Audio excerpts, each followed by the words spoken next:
bendecidos con toda bendición. Aquí contando los días, el conteo regresivo que ya está llegando a los 666 días, prontito, en septiembre 3, estamos contando el día 666 en el conteo regresivo. Quería enviarle un saludito a Lu en Río Negro, al pastor Lu. Estoy leyendo tu artículo, mirándolo y estudiándolo porque tengo otros más, pero ya te estaré contestando. Y gracias por ese tremendo correo que me has enviado. Eres valiente y honras la palabra de gracia. Así es. Bien, el tema de hoy es el hombre terrenal versus el hombre celestial. La Biblia registra que hay dos hombres, uno que es terrenal, alma viviente, y otro que es espiritual, espíritu vivificante.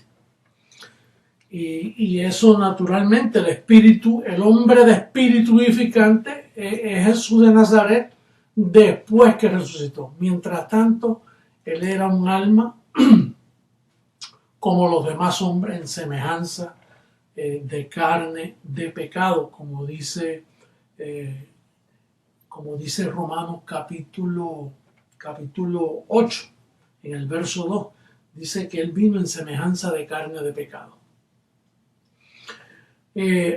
Entonces, el primer Adán, el primer hombre que fue Adán, él condenó y trajo un cambio a la raza humana, y el daño que hizo fue tan grande, pero se conocía muy poco. Cuando Adán pecó, hizo un daño, hizo una impiedad tremenda en cuanto a las almas predestinadas y escogidas que papá tenía ya escritas en el libro de la vida, o inscritas, mejor dicho. Pero entonces el daño, Dios no se lo reveló ni a Moisés, ni a los profetas, ni a los apóstoles. Ellos no sabían qué había sucedido. Pero vamos a darle lectura a la evidencia bíblica que tenemos en primera carta a los Corintios, capítulo 15, comenzando por el verso 45, para dar evidencia del tema que tenemos aquí presente. Dice: así también está escrito, fue hecho el primer hombre, Adán, alma viviente; el postrer Adán, espíritu vivificante.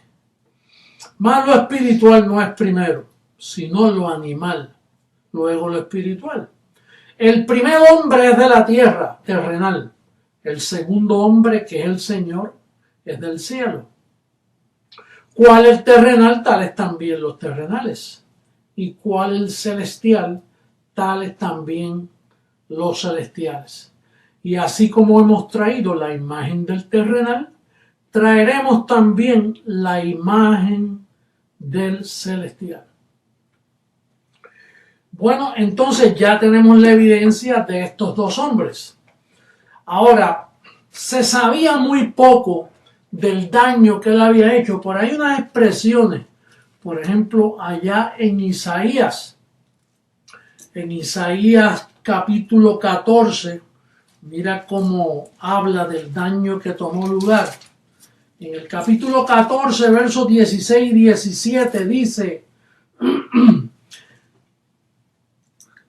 se inclinarán hacia ti los que te vean, te contemplarán diciendo: ¿es este aquel varón que hacía temblar la tierra, que trastornaba los reinos, que puso el mundo como un desierto?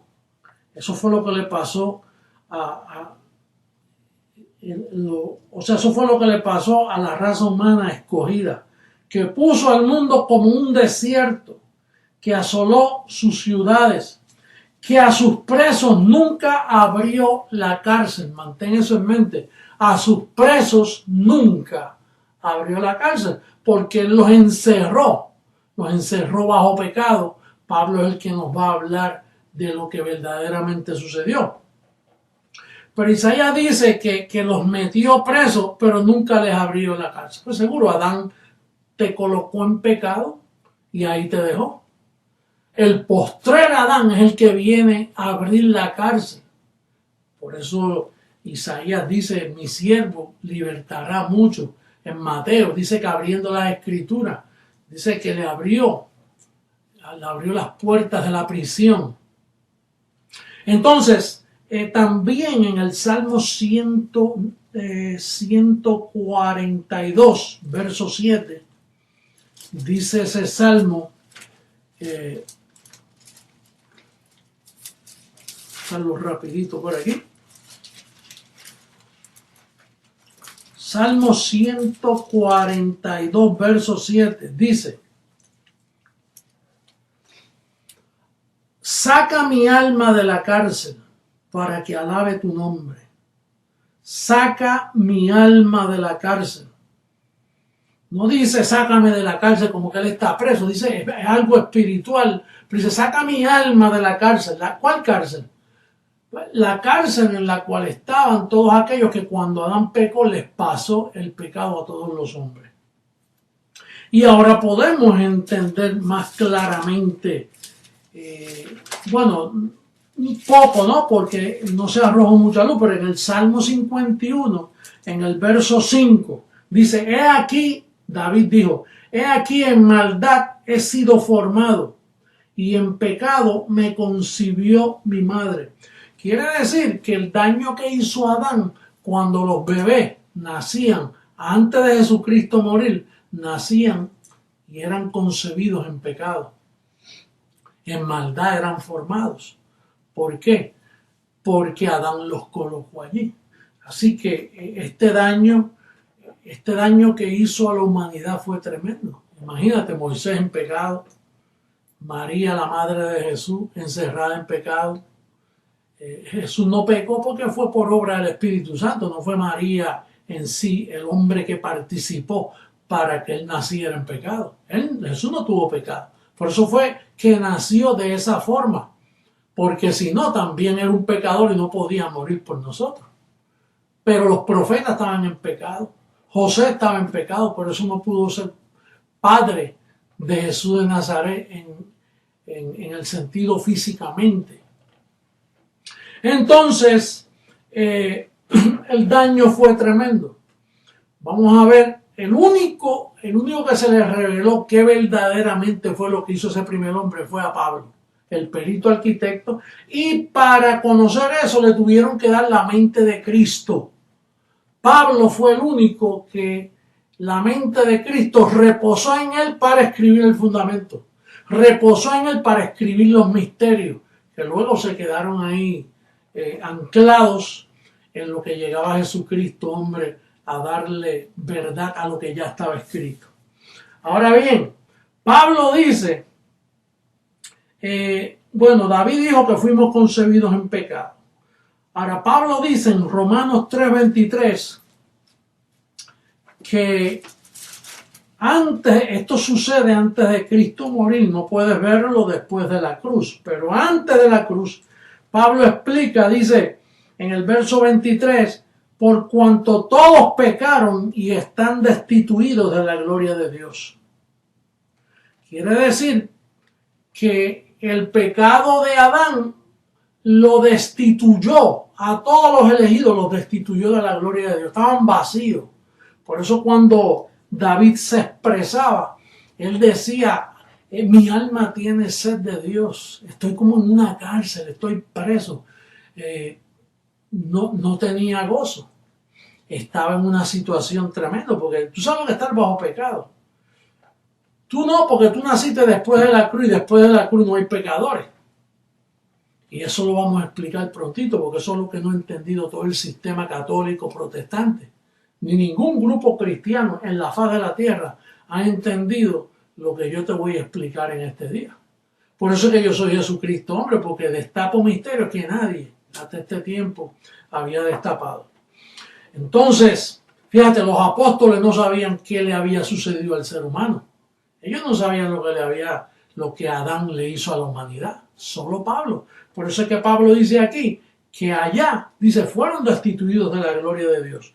Entonces, en Romanos 5:12, mira cómo Pablo dice: por tanto, como el pecado entró en el mundo, no por una mujer, por un hombre, y por el pecado que la muerte, así la muerte pasó a todos los hombres por cuanto todos pecaron. ¿Por qué todos pecaron? Pues porque cuando Adán pecó, esa cabeza representante le pasó el pecado a todos los hombres. Así dice ahí. Por tanto, como el pecado entró en el mundo por un hombre, y por el pecado la muerte. Cuando entró el pecado y entró la muerte, ahí Satanás hizo el imperio de la muerte, que era lo único que tenía.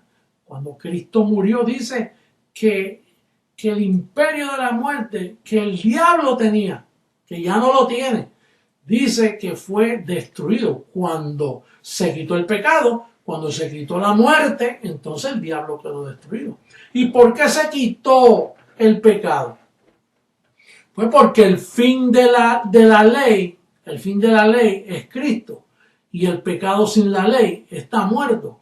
Si Cristo murió, entonces le puso fin a la ley. Si le pone fin a la ley, entonces el pecado sin la ley está muerto. Por eso aquellos que dicen que todavía hay pecado, que es imposible que el pecado haya sido quitado, lo que están diciendo es que Cristo no murió y que la ley está vigente. Si la ley está vigente, entonces el pecado está vigente. Pero bien claro te lo dice en Romanos capítulo 10, verso 4. El fin de la ley es Cristo. Vamos a ponerlo en pantalla. Mira cómo dice. Romanos 10, 4. Dice: porque el fin de la ley es Cristo para justicia a todo aquel que cree. Entonces, si el fin de la ley es Cristo, entonces la ley terminó, porque al Cristo morir le pagó a la ley, y ahí al pagarle la quitó del medio. Entonces, si la ley tuvo fin, en Romanos 7, 8 dice, mira cómo dice el verso 8, mas el pecado tomando ocasión por el mandamiento, por la ley, tomando ocasión, déjame el verso puestecito ahí, les veo un ratito.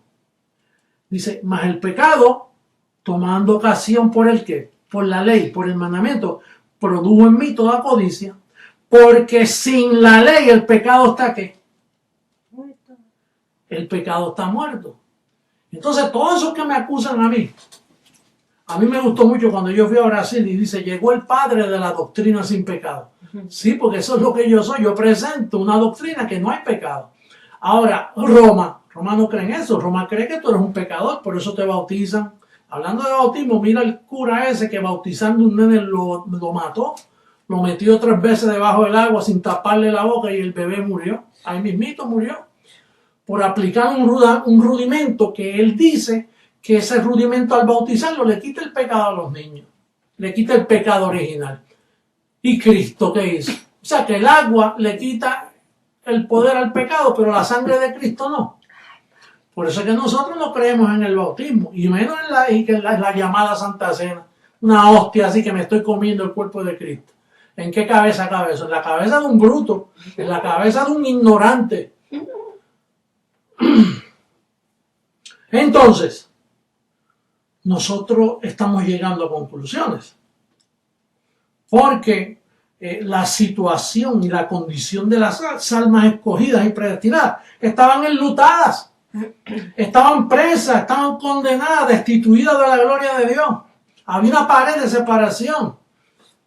El pecado estaba en el medio, el pecado estaba ahí, y como dijimos la semana pasada, el ministerio de la reconciliación no se podía levantar, porque mientras haya pecado no hay reconciliación. Ahora el protestante te dice, reconciliado con Dios, yo me reconcilié con Dios. Pero hay pecado, sí, el pecado está en pie. Entonces, ¿cómo te puedes reconciliar? Si hay pecado, no hay reconciliación. Cristo tuvo que limpiarte para poder reconciliarte con Dios. ¿O tú te crees que tú tienes la habilidad que habiendo pecado tú puedes ir delante de Dios? Quedas muerto ahí, muchacho. que por una confesión de tu mente carnal te van a quitar el pecado. A ti te lo tuvieron que quitar. Entonces, yo pensaba hacer una lista en la pantalla. Número 1, el pecado estaba en pie. Antes de Cristo morir, número 1, el pecado estaba en pie. El imperio de la muerte estaba en pie. Satanás estaba reinando, por así decirlo, aunque le quedaba poco tiempo. ¿Te recuerdas aquellos demonios que le dijeron a Jesús, no nos eche fuera, no nos saque de aquí antes de tiempo? Porque yo sabía que venía un tiempo. Yo sabía que Cristo estaba ahí latente para destruirlo y quitar el pecado del medio. Satanás estaba, por así decirlo, como dije, el número 3, Satanás estaba reinando. Y Pedro fue el último grito del diablo. O sea que Satanás, a través de Pedro, lo utilizó para decirle, dile que no vaya a la cruz, porque si va a la cruz, ahí quedo yo destruido para siempre. Y entonces Pedro le dice, maestro bueno, no vayas a la cruz, no sufras la cruz.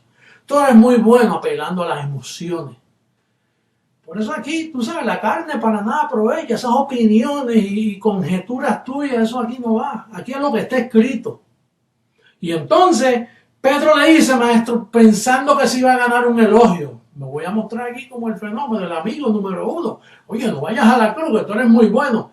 Y se ganó un destape de olla. Lo destaparon. Apártate de mí, Satanás. Porque Satanás eran los últimos aletazos que estaba dando. A través de Pedro le digo, si lo convenzo y me meto por la carne, no vayas a la cruz, porque si vas a la cruz me quitan el juguetito mío que es el pecado. El imperio de la muerte se va al piso, el pecado es quitado, la maldición es quitada. Los elegidos y escogidos que fueron sellados y fueron inscritos en el libro de la vida van a volver a la vida. Entonces conocemos el dolor que Cristo pasó en un momento dado. Que esta copa pase de mí, este cáliz pase de mí, porque él sabía lo que venía. Pero hay una expresión en hebreo que me gusta mucho, y es Hebreos 12:2. Dice, por el gozo puesto delante de él. Vamos a ponerlo en pantalla. Mira cómo dice Hebreos 12:2. Dice,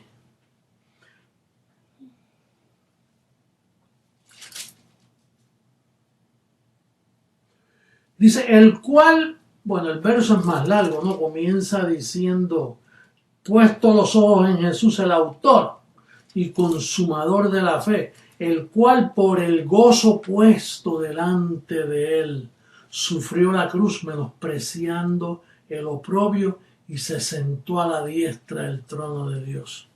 El gozo puesto, ¿cuál fue el gozo? Pues mira, toda la humanidad escogida estaba presa, estaba enlutada. Como dice allá en Mateo, dice que estaban en sombra de muerte y de tiniebla antes de comenzar Jesús su ministerio. Dice que el pueblo en tinieblas vio gran luz. Sí, porque se avecinaba. Los ángeles estaban ahí pendientes. Los ángeles estuvieron como están ahora con el conteo regresivo, que están pendientes ahí. Y la gente burlándose, y ellos en el conteo, mirando ese día, cuando de momento se vistan estos cuerpos de incorrupción y salga esas primicias de Dios a gobernar estas naciones que están desorientadas, que están en tinieblas. Así están los ángeles ahora, pendientes. Por eso tu confesión, tus pensamientos, tu vida ahí, es lo más importante. Perdón. Entonces, había una situación tremenda. Se necesitaba que alguien nos rescatara. Bueno, no yo ni tú, porque nosotros nacimos ya en el rescate. Y entonces dice, vamos a ver lo que el segundo hombre logró. El segundo hombre logró abrir las puertas de la cárcel y libertó las almas cautivas. Llevó cautiva la cautividad. Mira cómo dice Efesios capítulo 4, verso 8 al 10. Mira lo que hizo. Efesios capítulo 4, verso 8 al 10. Dice el capítulo 4, en el verso 8, por lo cual dice, subiendo a lo alto, llevó cautiva la cautividad, lo que estaba preso, lo que estaba en las manos del diablo. Llevó cautiva la cautividad y dio dones a los hombres. Y eso de que subió, ¿qué es sino que también había descendido primero a las partes más bajas de la tierra? El que descendió es el mismo que también subió por encima de todos los cielos para llenarlo todo. Por eso cuando Pablo dice que el que está en Cristo, nueva criatura es. Todas las cosas son hechas nuevas. Imagínate la falta de respeto de estos curas y de estos pastores ignorantes. Animales del monte que parece que lo que tienen en la cabeza, tratándote a ti que como un pecador, tratándote a ti como un trapo de inmundicia, cuando no saben que todo fue hecho nuevo. El que está en Cristo, nueva creación es. Todas las cosas fueron hechas nuevas, pasado de muerte a vida. Ha sido libertado, traspasado al reino de su amado Hijo, para tratarte a ti como un pecador. No respetan la sangre de Cristo, la tienen por inmunda, la pisotean todos los domingos en la misa y en los cultos protestantes. Estos pisotean la sangre de Cristo. Yo no los respeto a ninguno. Todos son unos criminales de la gracia, gente dañina, sí, malas bestias, que lo que hacen es predicando un falso evangelio. Mira el falso Benny Hinn, y que honrado porque el Vaticano le dedicó un reconocimiento allí en el Vaticano. Increíble. Y la gente en masa, los protestantes, pentecostales, locos por el soplito ese, y porque te cae. Igual que el otro de allá de Guatemala, soplando y soplando, pero no te dicen la verdad. Soplan y te hacen mil emborujos ahí mentirosos, señales mentirosas, pero no te dicen la verdad, que tú eres un Dios, que tú eres un espíritu perfecto, que has pasado de muerte a vida, que te limpiaron, que te santificaron. No te dicen eso. Ahora, como yo te lo digo, ese es el falso profeta, ahí viene el anticristo, pero diciéndote la verdad. Así le hacían a Pablo, no, que este era el que mató, este fue el que asesinó, ten cuidado con un asesino. ¿Pero qué está diciendo? Está diciendo la verdad. Así hacen conmigo, no, que él fue esto, que cuando pequeño hizo esto. ¿Pero qué estoy diciendo? Es lo que se dice, el espíritu de su boca que está destapando toda mentira. Que pronto ese Vaticano me gozaré viéndolo caerse, quemándose. Curas mentirosos, abusadores, ninguno es bueno. Todos son pedófilos, porque la cobertura que los cobija del celibato, dice Pablo en 1 Timoteo, en el capítulo 3, dice que esos son doctrinas de demonios, los que prohibirán casarse. Y si me equivoco, no sé si es el 4.3, creo que lo chequeamos ahora, que estoy hablando rápido, a veces se me va un verso u otro.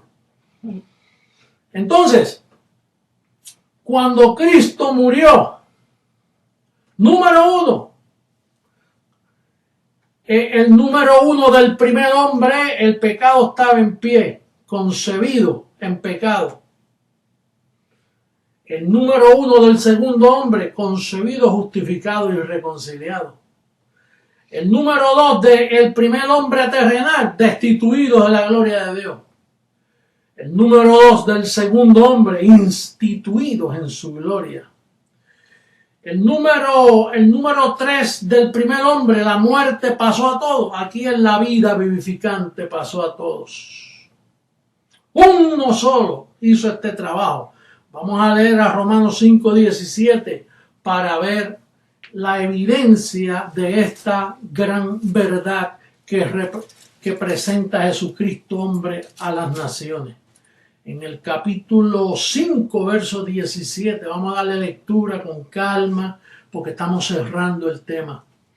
Pues si por la transgresión de uno solo, esto es trabajo de uno solo, no tú no hiciste nada, lo hicieron por ti. Pues si por la transgresión de uno solo reinó la muerte, mucho más reinarán en vida por uno solo, Jesucristo, los que reciben la abundancia de la gracia y el don de la justicia.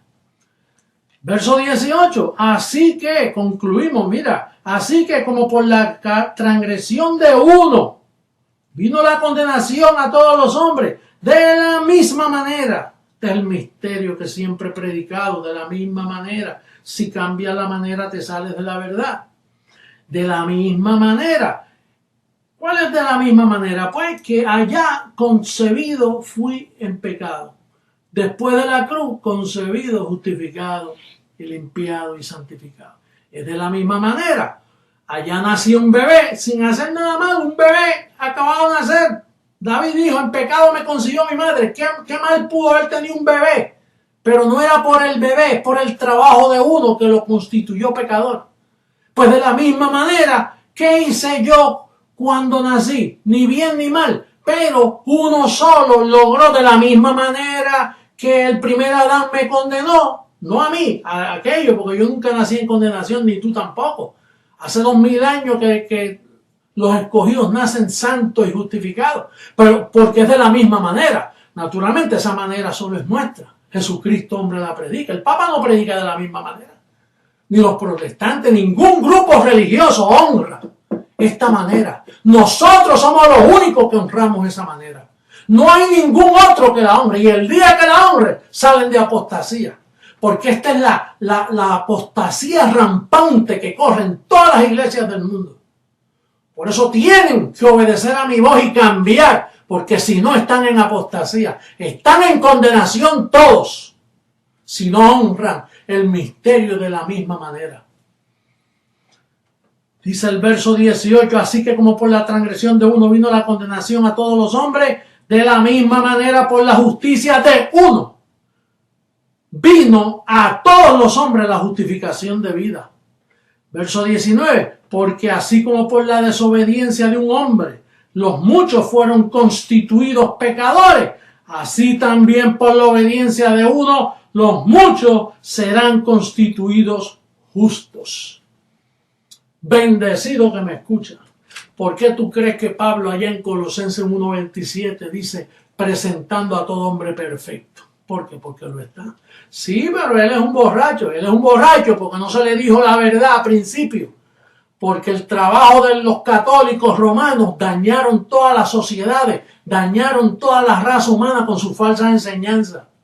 Y dañaron a los niños, dañaron a los adultos, dañaron a todo el mundo. Ellos son los culpables. Por eso es que eso va a ser quemado y explotado.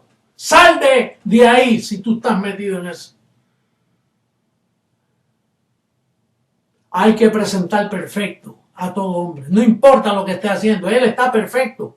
La conducta de él se basa en las tinieblas que tiene aquí, porque no me ha escuchado a mí, no he escuchado esta palabra explicada, no te ha escuchado a ti cuando tú lo explicas.